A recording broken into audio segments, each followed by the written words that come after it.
Si Karen Davila nag-react kay Yusek Claire Castro, tagapagsalita ng Malacanang. Ang sabi ni Yusek Claire Castro, medyo hindi maganda na ang sabi ni Karen Davila, hindi maganda ang yung ginawa ni Yusek Claire Castro na pinagtatanggol niya pa si dating Speaker Martin Romualdez. Ang comment na ito, 'di ba nag-speech si Chis Escudero. O tinitira ni Chis Escudero si dating Speaker Martin Romualdez. Hininga ng reaksyon si Yusek Claire Castro. Yusek, good afternoon. In a privileged speech, Senator Chis Escudero claimed, among others, that the investigation on flood control projects is following what he calls a script by the former Speaker and the President's cousin Martin Romualdez. Ang implication ho nito, selective ang nagiging investigasyon and happening at the behest of just one person, na hindi ito yung gusto mangyari ng Pangulo. Ano ho ang pahayag ng Malacanang kaugnay sa naging privileged speech ni Senator Escudero? Kung yan po siguro ang kanya napapansin at nakikita, malamang hindi naman din po yan ang napapansin ng iba. Sabi nga po natin, sa ngayon, lahat po ng naituturo, lahat na nababanggit na pangalan, dapat nating i-considera na inosente. They should be presumed innocent until proven guilty. Let us go to where the evidence leads us. So, ang mangyayari po dito, hindi po kasi nadadaan sa magandang talumpati, hindi nadadaan sa pagtuturo ang pagpapanagot sa mga nasabing umabuso ng pondo, kundi sa pamamagitan ng sapat na ebidensya. So, ang mga ebidensyang ito, maaari naman pong ibigay sa ICI, at ang ICI naman po ay isang independent commission na maaaring tumingin ng lahat ng mga evidence, facts, records para matumbok kung sino ang dapat ng panagot. Dapat daw may maipakita itong ebidensya. Kasi si Speaker Martin Romualdez, hindi naman pwedeng ganun-ganunin na lang yan, na basta sabihin na ganito yan, ganyan. Wala namang ebidensya. Tama naman yung sinabi ni Yusek Claire Castro, kahit naman tayo ganun. Kaya lang, hindi na dapat manggaling sa kanya yan. Kasi tagapagsalita siya ng Pangulo, ng Presidente. Anumang sabihin niya, parang yan yung reaksyon ng Presidente. Ibig mong sabihin, ganun ang reaksyon ni PBBM, na sasabihin ni PBBM, ay dapat naman kay Chis Escudero, suportahan niya ng ebidensya yung mga sinabi niya. Hindi pwedeng yung salita lang siya ng salita, mag-name drop siya, wala naman siyang ebidensya.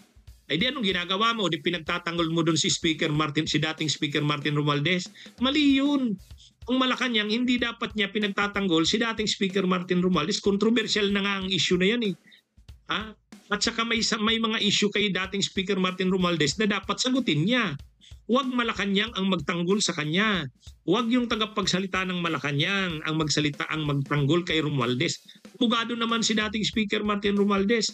At saka marami naman siyang tagapagsalita. Tagapagsalita niya si dating Congressman Ace Marbers. May tagapagsalita pa ang Kamara, yung anak ni Bini Abante.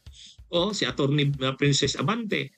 So ang daming pwedeng magtanggol kay dating Speaker Martin Romualdez. Hindi na dapat ang tagapagsalita ng Malacanang. Para dapat ang comment niya doon. No comment na kami dyan. Concern ng Kongreso yan. Saka bahala naman na si dating Speaker Martin Romualdez dipinsahan ng sarili niya. Sa amin, walang comment ang Malacanang dyan. Basta sinabi naman ng Presidente, kahit pinsan niya, kahit ano niya, hindi niya yan ipagtatanggol. Kung mali, mali. No one will be spared. Kung nangyari dito, yung baliktad ito sa sinabi ng Presidente ni PBBM, no one will be spared. No one will be spared nga, kahit pinsan mo hindi mo ipagtatanggol, tapos yung tagapagsalita ng Malacanang pinagtatanggol pa si Martin Romualdez. Hindi maganda ang dating. Gagamitin na naman yan nila Amy Marcos, gagamitin na naman yan nila Marcoleta, gagamitin na naman yan ng mga DDS. Kaya dapat itong si Yusek Claire Castro, tagapagsalita ng Malacanang, medyo conscious din sa ganyan. Dapat conscious din siya niyan. Bawat sabihin niya o anumang sabihin niya, pwedeng akasira ng Malacanang. Kasi tagapagsalita siya ng Malacanang. At sa sensitive na issue na yan, dapat hindi siya pumapanig yan. Dapat hindi niya dinidipinsahan ang dating speaker. Kasi controversial na nga yung dating speaker eh. Hindi na dapat madamay ang Malacanang doon. At saka sinabi na ng Malacanang, hindi nila ipagtatanggol Kahit papinsan niya yan, kahit kaalyado niya yan, no one will be spared. O tapos, yung tagapagsalita ng Malacanang, pinagtatanggol yung dating speaker. Di ba? Mali. Di maganda. Kaya tama yung comment ni Karen Davila. Dapat bilang tagapagsalita ng Malacanang na lang ang ipagtanggol niya. Huwag niya nang ipagtanggol si dating Speaker Martin Romualdez. Huwag na siyang mag-comment doon. Yan, dapat isipin din ni si Claire Casol. Hindi lang siya simpleng vlogger na. Hindi siya simpleng vlogger. Dati vlogger siya. Pwede siya mag-comment kahit saan-saan. Ngayon, tagapagsalita na siya ng Malacanang. Bawat sasabihin niya, iti-take yan as comment ng Malacanang or comment ng presidente, reaction ng presidente. Kasi siyang tagapagsalita eh. Hindi maganda, di ba? Anong tingin niyo? Bunyog, bunyog, halikan na kasama ka. Bunyog, kapag buklod ay may pag-asa. Luzon, Visayas, Mindanao, isa ang pananaw. Sa bagong Pilipinas ang bunyog isisigaw.